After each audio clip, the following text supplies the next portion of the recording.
The Get Candace Owens campaign continues. Enter April Chapman. By Danzel Monk Sr. April Chapman has finally come out on the Get Candace Owens campaign, apparently following a podcaster friend's lead. She finally goes on the attack against Candace Owens in two of her recent videos after previously acknowledging that her friend was demolishing Candace Owens on their podcast, and stating that she would eventually address her also. Well, now she has. I have been following for some time now, not only Candace Owens and her podcasts, but also the videos of her many detractors, trying to analyze their approach to her work. And I must say that what I am seeing is yet more evidence that many have learned very little from what we all experienced from the COVID and Trump conspiracy theories fiascos, and the horrible consequences that accepting falling for them had. Naturally, there are way too many videos out here on both sides of the Candace Owens issue, but I am particularly interested in those created by professing Christians, because we are held to a higher standard than are non-Christians. Luke 12 verse 48, and I can't say that I am surprised at the numbers of poorly presented videos by Christians, because having been a Christian for over 40 years, I am all too familiar with the low standards of accountability professing Christians hold themselves and each other to, when it comes to those in their friend circles. There is a great deal wrong with much of what is being claimed as Christianity and proper Christian conduct these days by Christians.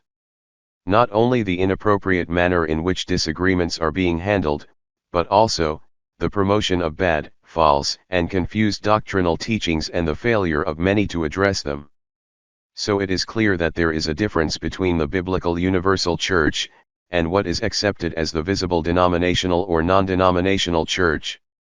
And yet, it still amazes me to see such blatant and bold hubris as displayed by many Christian content creators as they attempt to expose, refute, correct, reveal, confront, or explain situations, issues, people and events without ever seeming to realize or care that they are not being honest, accurate, or even fair.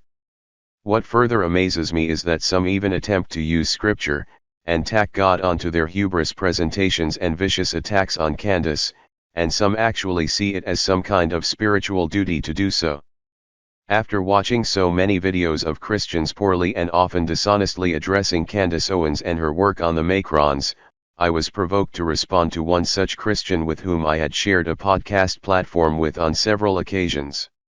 After seeing them butcher Candace with dishonest and inaccurate accusations, I attempted to help them gain balance by commenting on their video comments section, only to eventually be asked not to comment any further.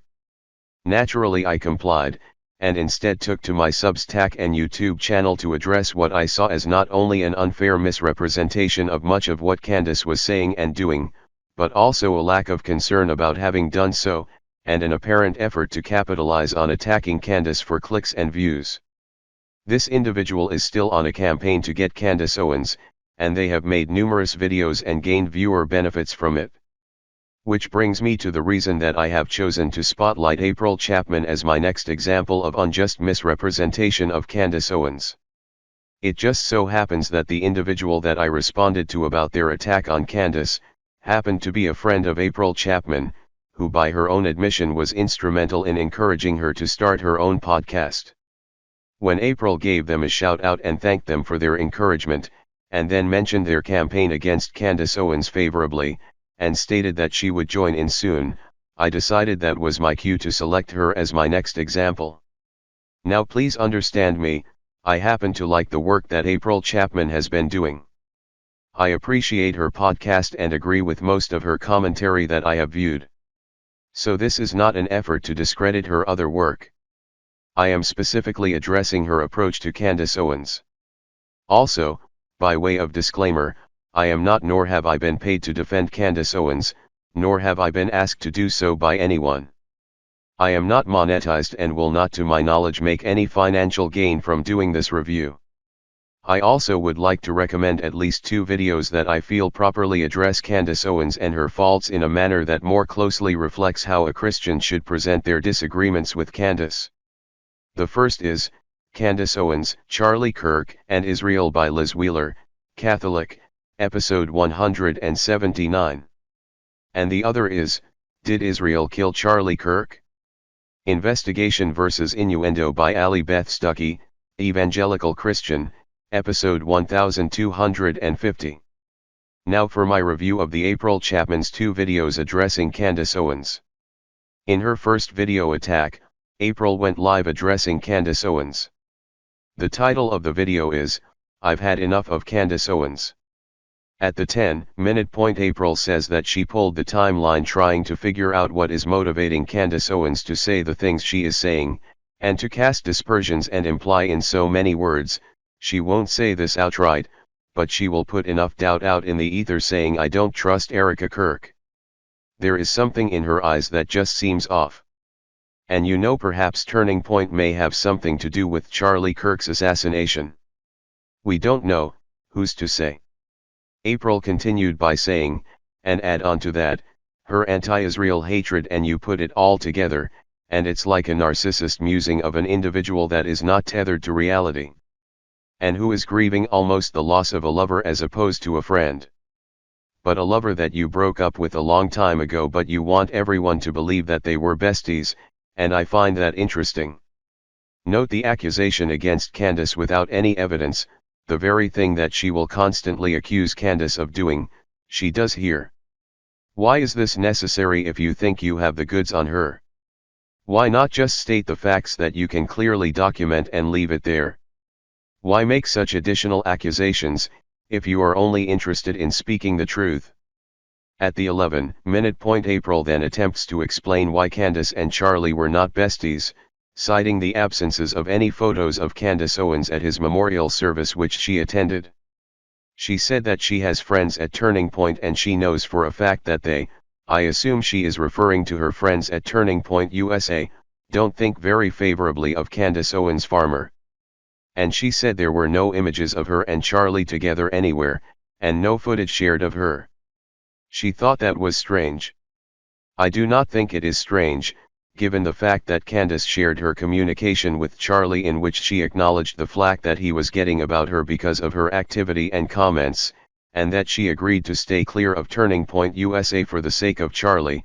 Nothing strange about that.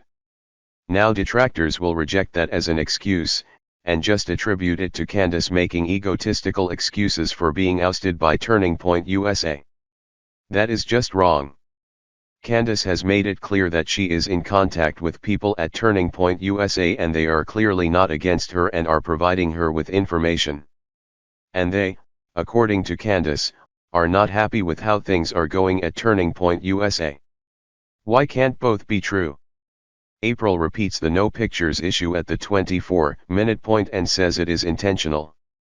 At the 12-minute point, April says she does not understand why Candace would claim that Charlie was her best friend when his wife has publicly stated that he was her best friend. As if both could not be true.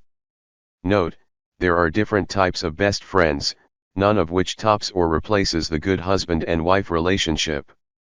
Both were clearly happily married, so why try to pit Candace against Erica as if she is some kind of psycho? I find it strange that people, who attack Candace, find it so difficult to be balanced, fair and honest about it. April then suggests that Candace is secretly obsessed with Charlie Kirk, and it is apparent in how she is crusading for Charlie, and everyone is saying, "What is wrong with you? Why are you acting like this? You sound like a jolted lover, not a friend mourning the death of a friend." Everyone is saying this? Really? Not me. And I have been quietly following Candace for years. And I have seen her good, bad and ugly. I see her faults and her good, and see no reason to demonize her in order to express my disagreements with her. The overkill that I am seeing coming from people that I generally respect when it comes to Candace, is disturbing. And the manner that such people quickly categorize those of us who push back on their misrepresentation of Candace as Candacites, groupies, beehives, or some other pejorative, is little different from how radical Israel supporters treat anyone who says anything positive about anyone who says something negative about Israel. I must say also, that for April and others to come to such conclusions about Candace, they have to reject or ignore what Candace has said herself about why she is doing what she is doing. Such people do to Candace what they are accusing her of doing. They lie on her and about her, they make assumptions about her that they can't substantiate, they misrepresent what she says, they disrespect her and call her names. What they are doing to Candace makes them no better than what they are claiming she is. And that is my issue. Not that Candace does not have some guilt, but the punishment must fit the crime. And what they are doing to Candace certainly does not fit her faults. April then, as so many seem to want to do these days, again uses the word narcissist to describe Candace. And applies her personal experience with a narcissist, to Candace's relationship with Charlie. In spite of the fact that Charlie has never publicly indicated that experience with Candace, even when he expressed that he disagrees with her on a number of issues. And April calls what she is doing, discernment. I am at the place now that I feel that that word, narcissist, has been so thoroughly drained of its actual meaning by so many people trying to sound smart by applying it to just about everyone they disagree with, that I no longer take anyone seriously when they use it. At the 15-minute point she then jumps to the false representation accusation, that she says Candace was guilty of, concerning the letter that Charlie sent to Netanyahu. But she does a poor job addressing that, and she goes back to her timeline. Well, let me say that I read the letter, and I see nothing that Candace said about Netanyahu's misrepresentation of the letter that was false. You see, Netanyahu failed to state the concerns that Charlie listed in the letter, and he indeed made it seem like it was just a positive communication with no concerns. It was not. In addition to telling him that Israel was getting creamed in social media, and that many college students are being turned against them because of their poor PR, and insisting that Israel be more forthcoming about explaining what they do and did for themselves, and not rely on others in America to be their mouthpiece. He expressed concern about Israel drawing the US into a war. If April and others thinks Candace lied about the letter, why didn't they state what the lie was? April strangely says that she does not want to tell us what to think, though she has been telling us what she thinks from the beginning. Now she suggests that we listen and make our own assessments.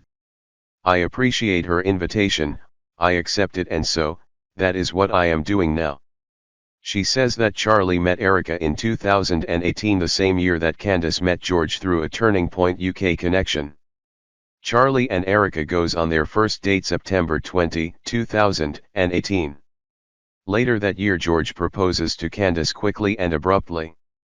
May 2019 Candace announces her resignation as Communication Director of Turning Point USA. August 2019 George and Candace get married. December 2020 Charlie proposes to Erica and the timeline goes on. Then she says that Candace has not been intimately connected with Turning Point USA for a very long time. So April proves nothing by the timeline, and she just sticks in that Candace has not been intimately connected with Turning Point USA for a very long time. This is patently false. And it proves that April is relying on bad sources for her information. Candace publicly addressed this false claim, and yet it is still being made. Why? Candace was with Charlie and Turning Point USA just last year. April, in the next video, will demonstrate to us that she can go online and look up the charts on Candace's popularity that she says is due to Grief, but she could not go to the Turning Point USA website and see that Candace was with them just last year. Why? Could it be because she is relying on others who dislike Candace, to tell her about Candace? April then goes on to claim as her opinion, that Candace has issues with Charlie's connection with Erica because, as a narcissist mean girl, she had to be the chick on top, she could not play second fiddle to anybody, and there was not enough room for Erica and Candace's ego. Notice the harsh unnecessary slander? There simply could not be another more reasonable and simple explanation. Where is that Occam's razor thinking that April will refer to in the next video on Candace? This would be a good place to apply it. I'm sorry, but there just seems to be a determination by April here to see bad intentions in everything that Candace does or says. She says no one at Turning Point USA can confirm the close relationship that Candace and Charlie had, and there are no pictures and no family friendships, date nights or trips and events together, etc. She accuses Candace of acting like she is the only arbiter of truth, something I am seeing others accuse her of. Is this some kind of script? She again accuses Candace of attempting to cast doubt and dispersion on the character of Erica while she is grieving. I would like to see that video clip. She calls Candace vile and disrespectful for doing so. She actually said that Candace put in the minds of people that Erica had something to do with Charlie's death. This is serious. Where and when did Candace indicate this? She says that out of respect for Charlie's family, George should shut Candace up. Wow. She says what Candace is saying is rude, disrespectful and mean girl narcissist. And her husband can't even shut her mouth. April, as others, then uses the conspiracy theory accusation, another word that I no longer have any respect for. She calls Candace a heifer and said she told her Turning Point USA friends that they need to take her off the website. April says that she herself resigned from Blexit because of Candace's mouth. Now there certainly could not be any other reason like jealousy behind this, could there be? She again used the narcissist word several times, again applying it to Candace. Again she says she believes that Candace had a crush on Charlie and wanted to be Mrs. Charlie Kirk. And resented being replaced by Erica Kirk. This is sick. And she does not seem to even realize or care how rude, disrespectful, and ungodly she is acting towards Candace. It seems like she is venting some personal resentment that she has had bent up for years about Candace. There is no way for me to know for sure, but wow. She makes it clear that she does not have the time to watch Candace videos, and so this would mean that she is accepting what others are saying about her. She is watching videos of others, including her friend, that she has admitted in another video is tearing Candace up. A friend that I have proven, is not a reliable source on Candace, but she does not really know what Candace is saying and doing. Yet she is clear that Candace is tripping out, and attacking Erica, and spewing false ideas that make people think bad about Erica. April says that she does not believe that Candace's love for Charlie is a biblical love. It must be inappropriate love, because if it was biblical she would not be expressing herself as she is. So, now is April the arbiter of how love is expressed when a Christian is angry at the assassination of their friend?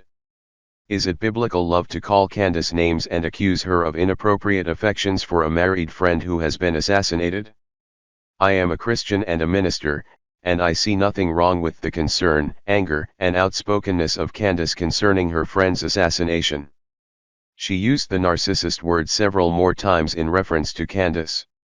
She finally admits that she could be wrong as two left shoes, but she is telling us what she believes and sees. But she repeats that she thinks Candace is trying to tear Turning Point USA and Erica down because she always wanted to be Erica. And she says she is surprised that there are not more conservatives coming out and confronting Candace about the vile things she is saying. Vile things that Candace has said that April has yet to state, and she should make it clear here. In fact, why isn't April aware of the fact that what she is saying about Candace is vile? It amazes me how cruel some Christians can be while thinking they are doing God's work.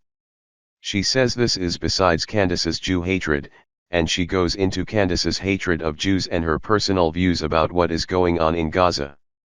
She gets back to Candace, and again calls her vile to lie about how close her and Charlie were at his death. And that she was misrepresenting their relationship. She says that Candace was not being called back to Turning Point. And that she verified that herself, and then said that don't nobody there, at Turning Point, rocks with her like that.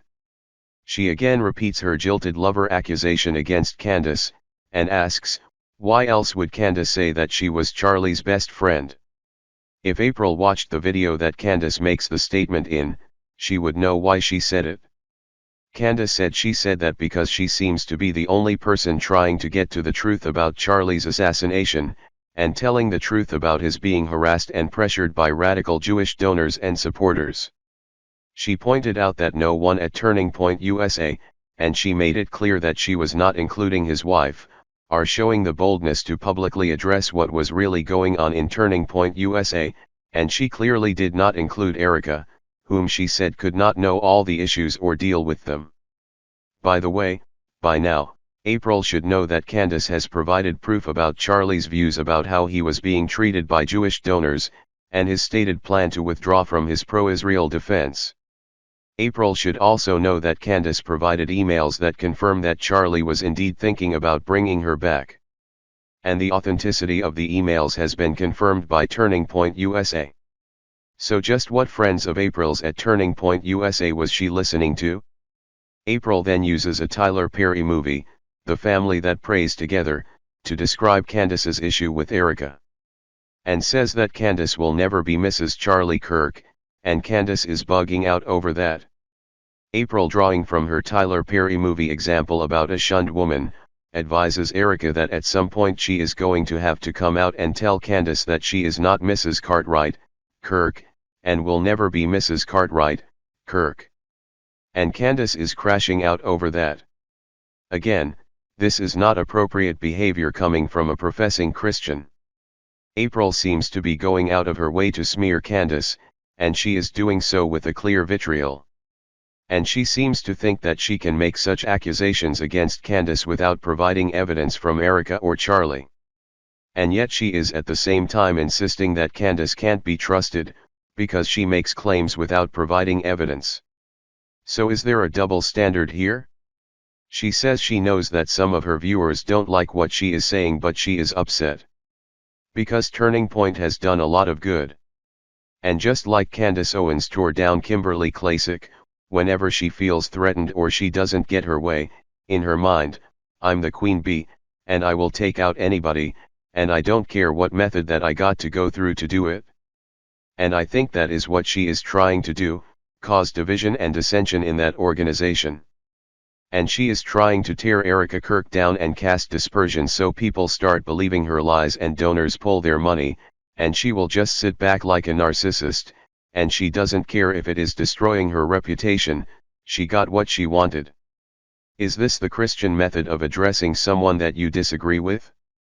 Not sure why April would cite what Candace did to Kimberly Klacik, as if Candace had not actually provided sufficient evidence on Kimberly Klacik in the video that is still online.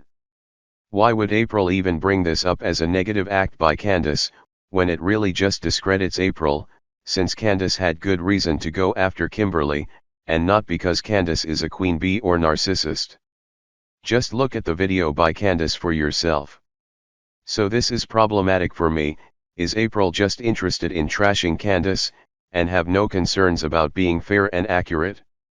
April says that we can take what she said about Candace and do with it as we will.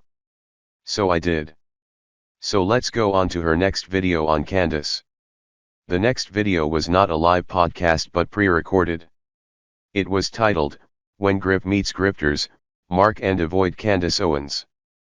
In this video, April follows up on her previous video attack on Candace Owens, calling her the high priestess of hints. The know-it-all of who knows but doesn't know, the Duchess of the they them who did it, but we never get to know who are the theys and the thems are. She says that she hates that it has come down to this, but to her it seems that we have some Arachitaean queen energy of a monetized mystery machine. She says that she is tired and weary and just don't want to do this anymore. She promised that she is not going to engage in any sloppy theory cliffhanger that she never comes back and revisit, but if you came here for some truth, with a little bit of backbone and receipts and some Bible, you should pull up a chair. She says that someone, Candace, decides to profit from our pain. Please make note of this, she is promising to give us the truth about Candace. At the 14-minute point she says that Candace is seeing a lot of dollar signs. Again indicating that for Candace, this is all about making more money off of Charlie Kirk's murder. She admits that she has appreciated a lot of Candace Owens' commentaries. And she will never take away what she has contributed to the conservative movement. This was not said in her previous attack video, so it is commendable to hear her acknowledge it here. But her kindness was brief. April then says, besides all of that, Candace's behavior in the aftermath of Charlie Kirk's assassination, her behavior and vitriol has crossed a line. She says what she is seeing from Candace is dangerous, deceptive, and divisive narcissist behavior. She says Candace has not done any videos to celebrate Charlie or stand with his wife, but only to monetize grief. That is what she is seeing. But she has not been watching Candace videos, so how does she know this? Again, she must be going by what others said. Now remember that April has friends, one in particular that I know, that she has even acknowledged on her podcast that has been going hard after Candace Owens, and who has been gaining views from attacking her, but she never once made any issues about that being an effort to make money off of Candace. Is there a double standard here? She says that instead of getting justice for Charlie, she is muddying the waters with all of these open-ended investigations, cryptic sources that never resolve. But how could they when there is so much conflicting information being published from a variety of sources? Why is April not even acknowledging this? Has she not been seeing all of the opinions, suspicions, supposedly new evidences etc. about the murder of Charlie that is flooding social media? And do you notice how she keeps saying that Candace is just stringing her audience on with hints and accusations and claims that go nowhere near a resolution or conclusion, as if doing so now is possible with all of the conflicting information coming from many directions including the feds? Nothing is said about that, because it seems, she wants to give the impression that Candace is doing this all for money. April then says that the only way for the assertions that she is making in this video to be remotely plausible we have to look at the analytics. Then she presents what she says is an analysis of Candace Owens's progress chart before and after her Macron and Charlie Kirk series. She showed a chart of the monthly gained views of Candace Owens that showed her progress from what seems to be March 2023 to July 2025. She says that prior to March 2024 Candace was flatlining. She was sadly becoming irrelevant. She says that the only way to get negative views is when you delete content, so Candace deleted content. Note, she makes no effort to address why, but she only gives the impression that it was because she had become irrelevant. Ignoring the issues leading up to her departure from the Daily Wire, and the possibility that she had to lose her Daily Wire status and rebuild her own from scratch. Why none of the details of her loss of content and views are relevant, but the fact of her loss of views is never explained.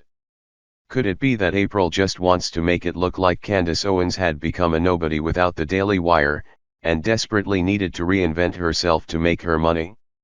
I am seeing here an effort to stack the deck against Candace as she proves her accusations against her. April then jumps to March 2024 and says that's when Candace Owens jumps on the Bridget Macron bandwagon. She says then, look what happens in 2 to 3 weeks, massive spike. But if you look at the chart, 2 to 3 weeks puts her in April and April shows no spike but a steep drop below the line. And she says nothing about what that is. According to the visual chart she is using, the massive spike does not occur until August and September of 2024 and then even higher in November and December 2024. I am not sure why all this is ignored, but it is a good question to ask. Earlier April said that she was not doing this because she dislikes Candace, and yet her approach to the Candace situation does not indicate any respect, care, or love for her. I am seeing an effort to join the bandwagon of Get Candace Owens. April says the Candace was able to carve out this audience of people who likes conspiracy theories, and she would take them on this never-ending ride. Notice what is missing from April's description of the people who have followed Candace Owens's podcast.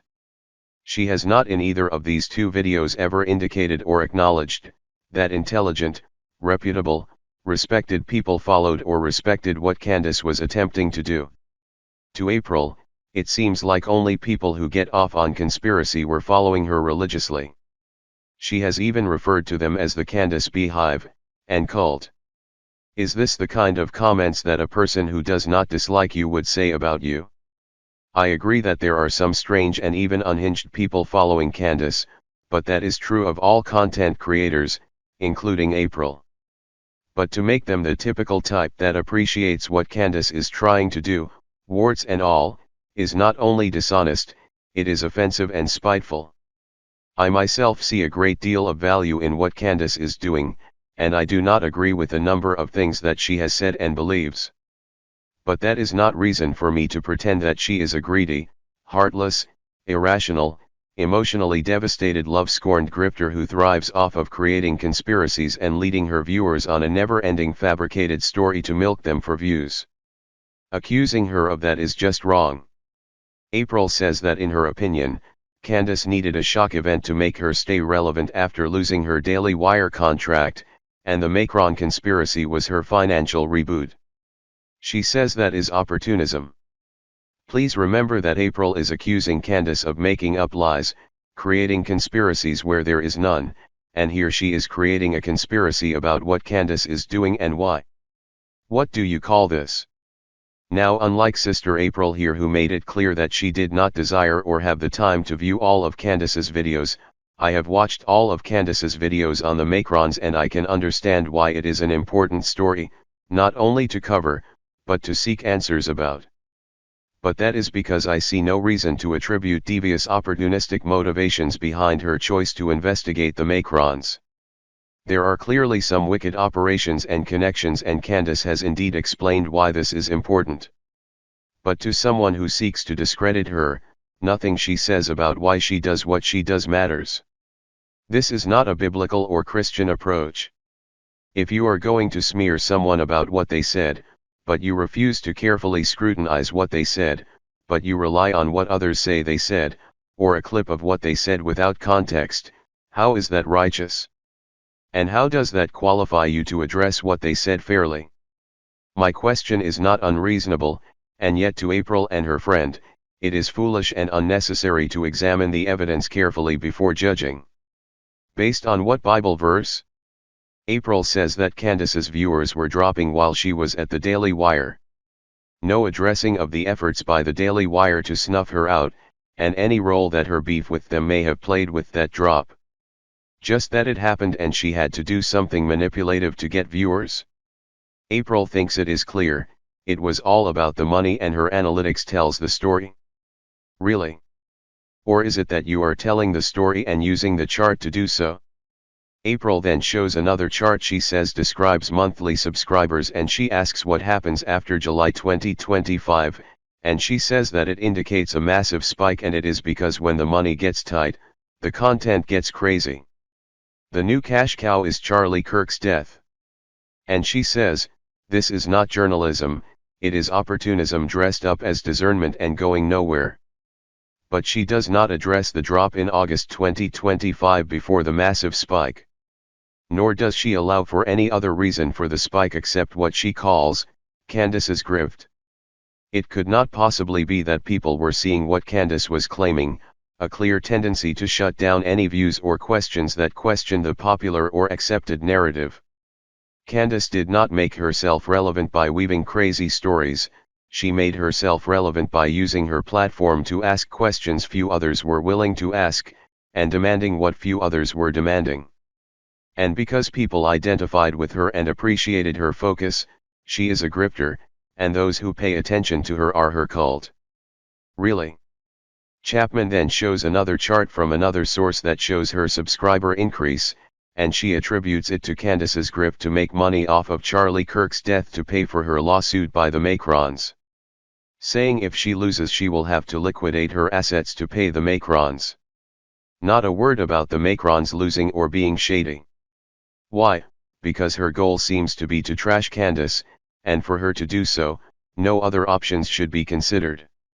April says she dislikes pocket watchers, but how can you ignore the profits being made by Candace off of her Charlie Kirk's comments, that are not based on facts, but on rabbit trails that go nowhere and is not what it was yesterday. She also repeated her narcissist accusation against Candace. Please notice that there is nothing in her presentation that gives Candace any legitimacy in her reporting. To April Chapman, Candace is simply using the Macrons and Charlie Kirk to make money, and the people who follow her are simply lovers of conspiracy theories. This is in addition to the horrible things that she said about Candace in her previous video. My question to April is, why don't you just admit that you deeply dislike Candace, for whatever reason, and you are not currently capable of being fair and honest about her? For you to go this far to smear the sister, it is evident that Christian love is not your motive. Why you are unable or unwilling to see that Candace lost one of her best friends, and that she is putting her talents and skills to use to do what she can to find out who killed him, is beyond unreasonable. Since you have not watched her videos by your own admission, and therefore cannot possibly know what she said and in what context, why are you so sure of what she did and why? April brings up the Charlie Kirk letter to Bibi and says she has yet to address what she said about it now that it has been made public. And that her own audience is going after her about it? Not me. I read the entire letter, and it does indeed present a different story from what Bibi said. So those going after her for what she said about it may need to go back and carefully read it and compare it with what Candace said by watching the video of her saying it for themselves. Charlie expressed concern about Israel getting the US into a war, and he told him that we should not be relied on to do their PR for them without them taking the lead and creating the content. He did offer his help, but insisted that Israel was losing the information PR war because they were not forthcoming about what they were doing and did. But in addition to the letter, Charlie spoke out about Epstein being an Israeli agent for high-power international blackmail, and the unacceptable irrational pressure that he was experiencing from Jewish donor sources. But April and Tatum, whom she refers to, are not interested in that fact. Even Allie Beth Stuckey had the decency to address the letter issue more accurately. Why? Because she did not have a motive of trashing Candace, just dealing with the facts. Add to that there are videos of Charlie stating his attitude about Jewish donors taking money from him because he would not obey their demands, and any fair-minded person can see that Candace was not lying about the false impression that Bibi was trying to give about Charlie. April says that Candace was delusional about Charlie intending to bring her back to Turning Point USA. In spite of the fact that Candace announced that she had evidence of this, Candace stated publicly that she was giving Turning Point USA the chance to publicly call her a liar about that claim or admit it, or she was going to publish the evidence. So if she is delusional about that, why did she go public with the emails proving her claims? And the emails have been confirmed as authentic by the spokesperson of Turning Point. Will April publicly apologize to Candace? April brings up the Macron's request to President Trump to ask Candace to stop, and Candace used it for content, and betrayed the president's confidence. But had she actually watched the Candace video, she would have known that Candace said that the request was for her to stop momentarily while they were in negotiations, which she complied with. And there was no injustice in her sharing that with the public. It was in line with what she had been reporting about the Macrons, and it was evidence of their efforts to manipulate and control. Why is that not an issue for April? April called it professional malpractice, but the president, who frequents his own social media, and is quick to post there in defense of himself against others, has to date said nothing about it. And Candace has publicly withdrawn her support for Trump over Israel, and yet Trump has not denied what Trump asked her to do or complained about her making it public. So why is this an issue with April? Is it because she dislikes Candace so much that she is pulling every issue she thinks she can use to make her points against Candace? April considers Candace's revealing the president's request as a narcissist act. She loves that word, but she cannot see it as a right of Candace to substantiate her claims about the Macrons. April used Romans 16 and Jude to put the Bible on Candace, applying those verses to Candace. April also says that she does not believe that Candace was ever a Christian. That may be true, but that does not justify her misrepresenting, and falsely accusing Candace. Since April fancies herself as a servant of Jesus Christ, then she should not mind me asking her a few questions about the Bible. Where in the Bible are you as a Christian given the permission from God to misrepresent others? When you misrepresent the motives of someone because of how you feel or what you think, is that sin? And if so, should you not repent in addition to publicly apologizing? I ask because I did not see you acknowledge that in your videos. But then, like you said of Candace, I could not watch all of your video, so I don't know if you got around to that. Jesus said in John chapter 7 verse 24, "Judge not according to the appearance, but judge righteous judgment." Do you honestly think that you have judged Candace Owens righteously? Do you honestly believe that calling Candace Owens a narcissist, grifter, intentional promoter of false and misleading ideas, an opportunist, who is unethically taking advantage of the murder of Charlie Kirk, just to make money, and a lovesick lady who is reacting to being replaced, is a righteous and Christian thing to say? Do you believe that you can have a sufficient understanding about her by mainly going by what others who dislike her says about her? Why have you ignored, or are you aware that Candace has been trying to give Turning Point USA the opportunity to do the right thing before she provided evidence, and that so far she has been correct about much of what she has been saying? And that there are videos of Charlie stating the concerns that Candace has been claiming. And that rabbit hole that you keep claiming she is taking people down, you do know that other intelligent and respected people have and are going down there? Do you even know why? I have to say that I am disappointed in you, having appreciated so many of your videos. When a brother or sister, or even a non-Christian does or says something wrong, they should be corrected. But it is ungodly to demonstrate such an unloving, somewhat vitriolic attitude towards Candace as you have in these two videos. Your kind of Christian correction and misrepresentation is sure to win Candace to Jesus Christ, and convince her that she chose the wrong religious faith when she became a Catholic. Actually, you know it won't. For the record, I am not a Catholic, I am a Bible-believing Christian. And I believe that we as Christians will also have to give an account of every idle word that we speak. Matthew chapter 12 verse 36. And since you were so kind to provide Bible that you believe applied to Candace, I would like to do the same for you. Proverbs chapter 6 verses 17 and 19, 2 things that God hates is a lying tongue, a false witness that speaks lies. Proverbs 12 verse 17 CSB, whoever speaks the truth declares what is right, but a false witness speaks deceit. Proverbs 14 verse 5 a faithful witness will not lie, but a false witness will utter lies. Proverbs 19 verse 5 a false witness shall not be unpunished, and he that speaks lies shall not escape. What did Jesus say? Matthew 15:19 out of the heart proceed false witness. Romans 13 verse 9 thou shalt not bear false witness. 1 Peter 2 verse 1 rid yourselves of all slander. Ephesians 4 verse 31 get rid of all slander, along with every form of malice. For the record, I am not a Catholic, I am a Bible-believing Christian. And I believe that we as Christians will also have to give an account of every idle word that we speak. Matthew chapter 12 verse 36. It is my prayer that this reply will be received, not as a rebuke or attack, but a reminder of the high standard that God has called us as believers to, and of the accountability that we will all face when we stand before our God. Romans 14 verse 12 so then every one of us shall give account of himself to God. 2 Corinthians 5 verse 10 for we must all appear before the judgment seat of Christ, that every one may receive the things done in his body, according to that he hath done, whether it be good or bad. I love you my sister, and I pray that you will see that love in this effort. You have too much potential and talent, don't give the enemy just cause to condemn your work.